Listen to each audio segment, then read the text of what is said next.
¿Por qué el socialismo es la idea fallida que nunca muere?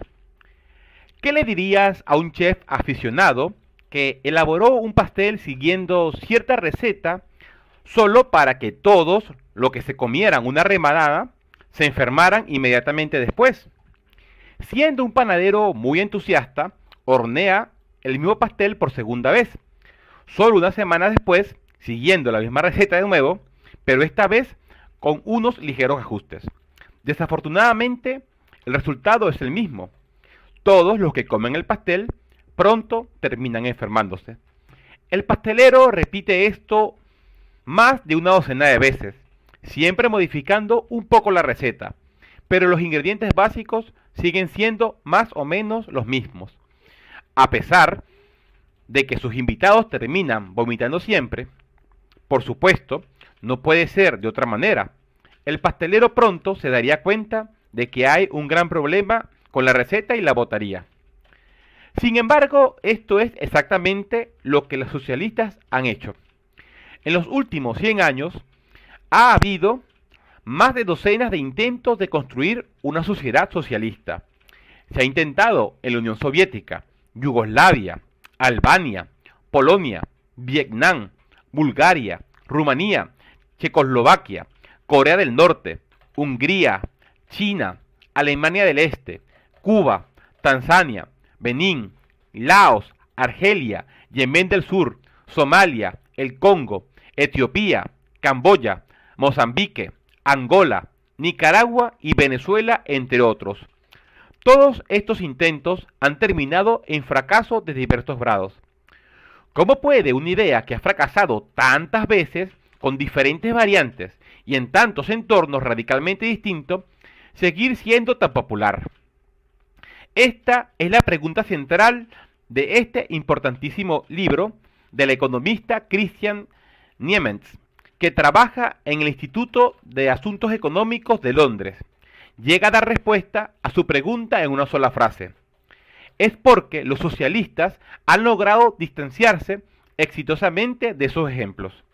Tan pronto como se confrontan a los socialistas con estos ejemplos de experimentos fallidos, siempre ofrecen la siguiente respuesta. Esos ejemplos no prueban nada en absoluto.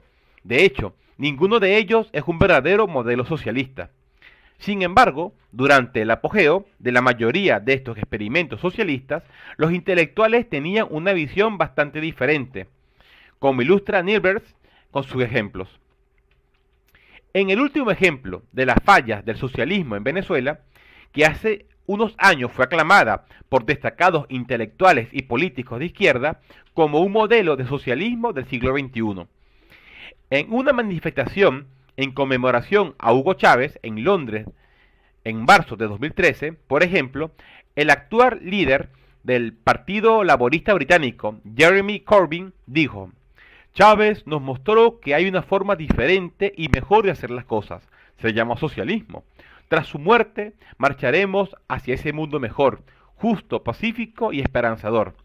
Y todavía, en junio del 2015, cuando el fracaso del experimento socialista en Venezuela ya era evidente, Corbyn repitió: cuando celebramos, y es motivo de celebración, los logros de Venezuela, en empleo, en vivienda, en salud, en educación, pero sobre todo su papel en el mundo entero como un lugar completamente diferente, entonces lo hacemos porque reconocemos lo que han logrado y cómo están las cosas para tratando de lograr. Apenas unas semanas después, declaró con entusiasmo que la revolución bolivariana está en pleno apogeo y está sirviendo de inspiración a todo un continente. Venezuela fue elogiada como un exitoso antisistema de políticas neoliberales. Niemans muestra que incluso genocidas como Joseph Stalin y Mao Zedong fueron celebrados con entusiasmo por los principales intelectuales de su tiempo. Estos intelectuales no eran extranjeros, sino escritores y académicos de renombre, como demuestra Niemans con numerosos ejemplos. Incluso los campos de concentración de la Unión Soviética, los gulags, eran admirados. Se presentaban como lugares de rehabilitación, no de castigo, en los que se daba a los internos la oportunidad de realizar actividades útiles mientras reflexionaban sobre sus errores. Entonces, Un conocido escritor estadounidense explicó: los campos de trabajo han ganado una reputación en toda la Unión Soviética como lugares donde decenas de miles de hombres han sido recuperados. Incluso los periodistas e intelectuales que no hacían completamente la vista gorda ante los crímenes del régimen encontraron argumentos para justificar lo que estaba sucediendo. Pero, para decirlo brutalmente, no se puede hacer una tortilla sin romper los huevos, y los líderes bolcheviques son tan indiferentes a las bajas que pueden estar involucradas en impulso hacia el socialismo como cualquier general durante la Guerra Mundial, que ordenó un costoso ataque. Estas frases fueron escritas por el corresponsal en Moscú del New York Times, que jefe de la oficina fue en la capital rusa del 92 a 1936. Niemetz admite que algunos intelectuales socialistas criticaron a la Unión Soviética, pero para muchos su antipatía era el resultado de utilizar normas utópicas como criterio para juzgar los sistemas reales del mundo, fantasías utópicas que ningún sistema del mundo habría podido cumplir. Si la idea del socialismo exige la abolición inmediata de la policía, el ejército, el sistema judicial, el sistema penitenciario, etc., si se requiere que la gente renuncie voluntariamente al dinero, la propiedad privada, el intercambio, etc., y si no aceptan compromisos, medidas intermedias o periodos de introducción gradual, entonces sí, las personas no habrían sido seducidas por el leninismo. Sin embargo, porque habrían puesto la vara demasiado alta. Muchos de los primeros críticos socialistas de la Unión Soviética caen en esta categoría. Muchos intelectuales occidentales apoyaron con entusiasmo a Mao Zedong y su revolución cultural a pesar de los 45 millones de vidas perdidas durante el mayor experimento del socialismo, el gran salto adelante. Solo a finales de la década de 1950, tras la muerte de Mao, cuando las políticas de reforma de Deng Xiaoping liberaron a cientos de millones de chinos de la amarga pobreza, estos mismos intelectuales no estaban tan entusiastas con China, como lo habían estado en los tiempos de Mao. Igual de irónico es que el entusiasmo de los intelectuales occidentales por China comenzó a desvanecerse cuando terminó el periodo más asesino. Los intelectuales occidentales habían colmado de alabanzas a China, cuando millones de chinos morían de hambre o trabajaban hasta la muerte en campos de trabajo forzados. Pero cuando un programa de relativa liberación sacó a millones de personas de la pobreza, esos intelectuales brillaron por su silencio. Los programas de reforma basados en el mercado, sin importar su éxito, nunca inspirarán peregrinaciones. Incluso el dictador norcoreano Kim Jong-un y el asesino del régimen de los Jeremes Rojos en Camboya encontraron admiradores intelectuales occidentales, como demuestra Niemetz en 2 capítulos de su libro. Y eso sin mencionar a Cuba y a Che Guevara, que se convirtió en un icono pop en Occidente. En un minucioso análisis histórico, Niemetz muestra que cada experimento socialista hasta la fecha ha pasado por 3 fases. Durante la primera fase, el periodo de luna de miel. Los intelectuales de todo el mundo están entusiasmados con el sistema y las alabanzas llegan hasta los cielos. Este entusiasmo es siempre seguido por una segunda fase, la desilusión, o como Niemetz lo llama, el periodo de las excusas y lo que se refiere a la burla. Durante esta fase, los intelectuales siguen defendiendo el sistema y sus logros, pero retiran su apoyo autocrítico y empiezan a admitir deficiencias, aunque éstas se presentan a menudo como resultado de saboteadores capitalistas, fuerzas extranjeras o boicots de los imperialistas estadounidenses.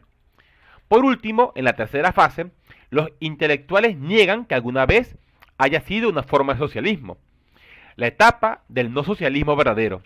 Esta es la etapa en la que los intelectuales se alinean para afirmar que el país en cuestión, por ejemplo, la Unión Soviética, China o Venezuela, nunca fueron realmente países socialistas.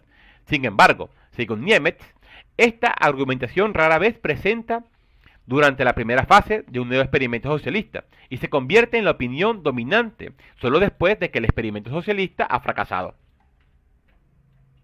Hoy en día, los socialistas occidentales ni siquiera intentan oponerse al capitalismo del mundo real, con ejemplos históricos del socialismo.